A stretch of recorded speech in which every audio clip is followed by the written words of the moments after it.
Yes, reka mbasuze kandi mbifuriza kugira ibihe byiza, mbifuriza kugira impagarike n'ubugingo nshuti bakunze magenda babana natwe abadukurikira muri mu Rwanda, abari majyepfo, amajyaruguru, burasirazuba, uburengerazuba n'umujyi wa Kigali, mwese hope ko mumeze neza cyane, nizere ko amakuru akomeje kubageraho neza cyane.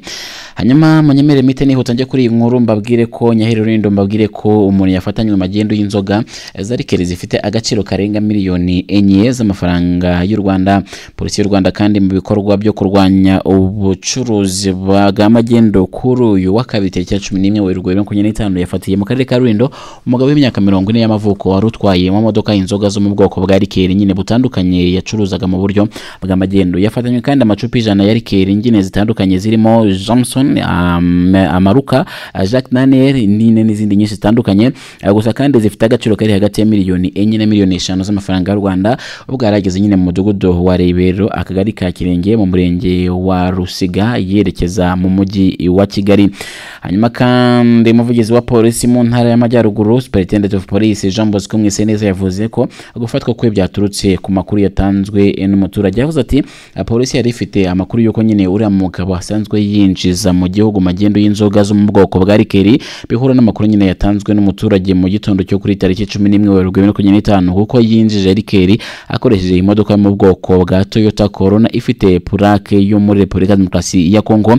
Nibwo abapolisi kandi bamenyesha mishinzwe kurwanya magendo bamufatiye mu karere ka Rulindo nyuma yo kuyihagarika bamusaka, hanyuma barazimusangana. Akomeza avuga ati rero yari yafashe izo modoka yifashishaga nyine mu gukwiza iriya magendo, yongeyemo ibyuma imbere n'inyuma akoresheje ibyuma nyine yasudiriyeho, hanyuma mu buryo nyine insinga zidahura n'inzoga. Ibyo byuma kandi akaba ari byo nyine apakiramo magendo mu rwego nyine rwo kuzihisha kugeza ubwo nyine azishyikirije abakiriya be. Amaze gufatwa rero yiyemereye ko izo nzoga ari ize bwite, akaba yazikuraga mu gihugu cy'abaturanyi cya Repubulika Demokarasi ya Kongo, hanyuma akazinjiza mu Rwanda anyuze mu nzira zitemewe, hanyuma akazishyira abakiriya be mu mujyi wa Kigali. Hanyuma amanyemere nekeze mu karere ka Rulindo, babwire ko ababyeyi babyarira ku kigo nderabuzima cya Kinihira baratabaza ubuyobozi aho ni mu karere ka Rutsiro.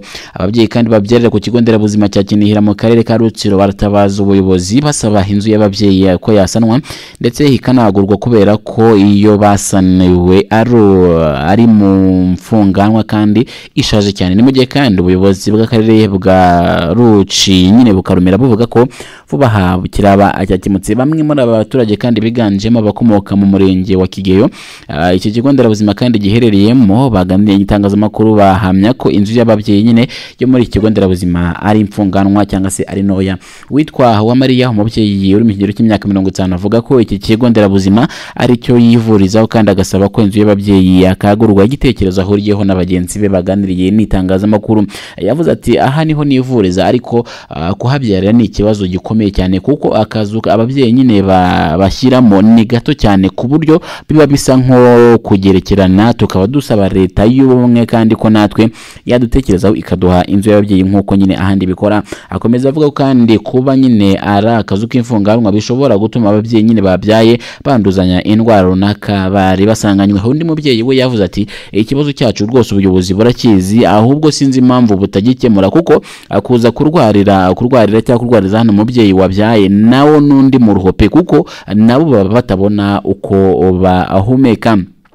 Uwitwa niyo yita Jean Claude, umuyobozi w'ikigo nderabuzima cya Kinihira, mu kiganiro y'intangazamakuru nawe ntajya kure y'ibyo abaturage nyine bavuga kuko nawe hamya ko inzu y'ababyeyi ari no mu bunini ndetse no kuba ishaje. Yavuze ati maternité rwose dufite kuri iki kigo nderabuzima ni nto haba mu bunini ndetse no buryo yubatse, kandi avuga ko nyine itajyanye n'igihe. Sinajya kure yabo gusa akarere akatwijeje ko ndetse bazayitwubakira. Akomeza avuga kandi inzu y'ababyeyi yo kuri iki kigo nderabuzima ifite ubushobozi bwo kwakira ababyeyi 8 bamaze kubyara ndetse ni mu gihe kandi aho babyarira hafite ubushobozi bwo kwakira umubyeyi umwe kuko bafitemo igitanda kimwe gusa. Ubwo hanga uhita wibaza ngo ese mu gihe wenda baramutse babyaye barenze umwe angaha bizakemurwa gute?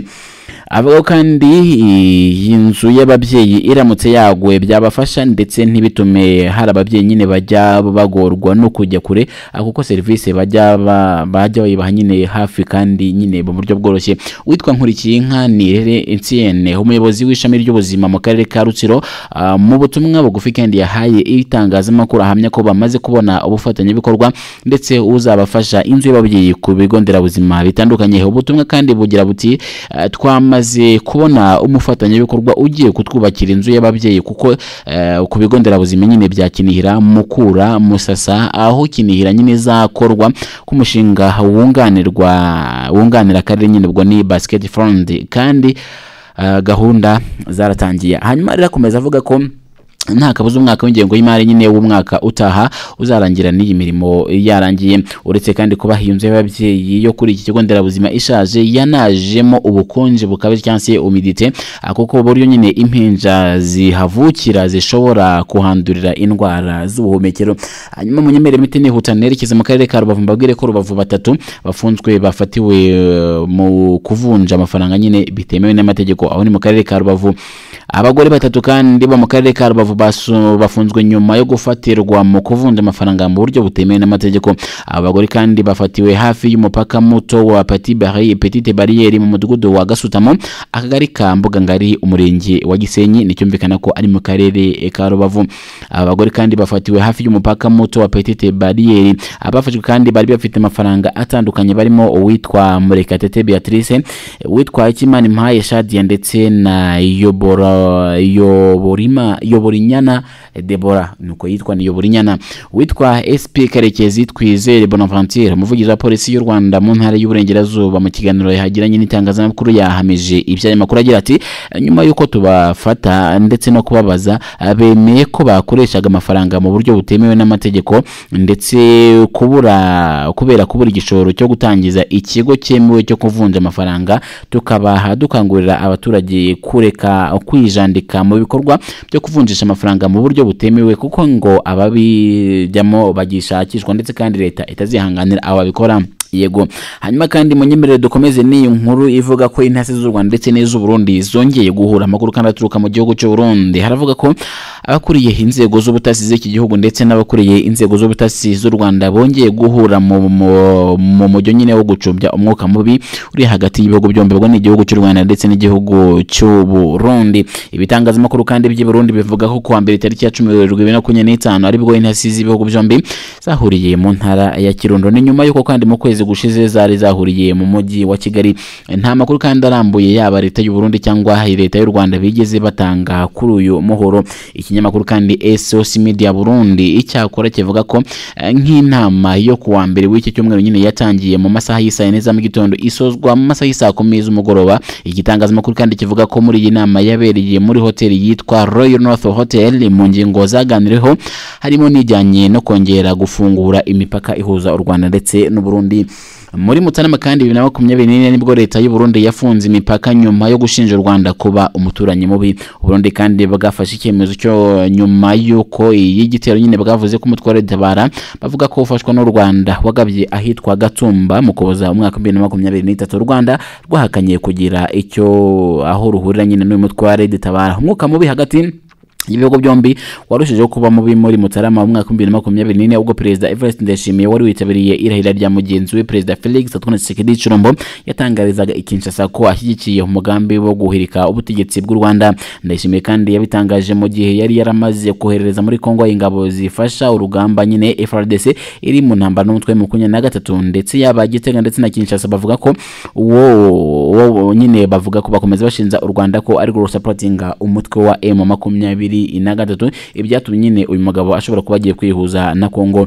Gusa mu minsi yashize ubwo M23 yigaruraga imijyi ya Bukavu ndetse na Kamanyora iherereye hafi y'u Burundi, Ndayishimiye yumvikanye avuga ko yiteguye kujya mu ntambara n'u Rwanda ndetse yavuga ko rufite umugambi wo gutera igihugu cye. Byari imbere kandi yo gutangira koroshya imvugo ndetse kandi mu minsi ishize ubwo Perezida w'u Burundi yari kumwe n'abadiplomate bahagarariye ibihugu n'imiryango itandukanye mu gihugu cye, yumvikanye havuga ko yifuza kujya mu biganiro n'u Rwanda mu rwego rwo kwirinda ko ibihugu byombi byajya mu ntambara.